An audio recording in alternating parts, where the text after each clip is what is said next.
અચ્છા, તો ભગવાન શક્તિશાળી છે તો મુસલમાનને પેદા શું કરવા થવા? આજે તમે ઘણા કોમ્પ્લેક્સમાં જોયો છે, દાદરા ઉપર લોકો થૂકે છે, તો એ થૂકવાને રોકવા માટે ધર્મનો સહારો લેવાય છે કે નહીં લેવાતો? ભગવાનની છબી લગાડે, રાઈટ? લગાડે છે ને. તો ધર્મનો સહારો એટલે લેવામાં આવ્યો કે જે તે સમયે જરૂર હતી લોકોને. અત્યારે પણ ધર્મની જરૂર છે. હું એમ કહેતો જ નથી કે ધર્મની જરૂરત જ નથી. ધર્મ બહુ જરૂરી છે, પણ ધર્મ ક્યારે જરૂરી છે? તમને સાચી દિશા આપવા માટે, નહીં કે નફરત ફેલાવવા માટે. આપણો ધર્મ શું શીખવાડે છે કે દરેક વ્યક્તિમાં ઈશ્વરનો વાસ છે. દરેક વ્યક્તિમાં કણે કણમાં વિષ્ણુજીનો વાસ છે.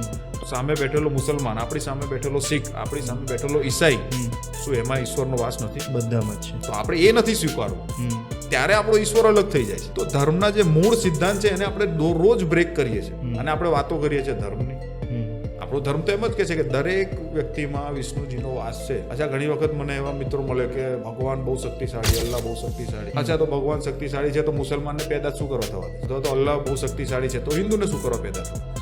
જો એ બે સમજી શકે છે કે આપણા બેવનું અસ્તિત્વ સાચે છે, તો આપણે કેમ નથી સમજી શકતા? આપણે કેમ એકબીજાનું સન્માન નથી કરતા? આપણો ધર્મ જે શીખવાડે છે ને, એ એકચ્યુઅલ એને તોડી મરોડીને સમાજની અંદર પેશ કરવામાં આવે છે એના ફાયદા.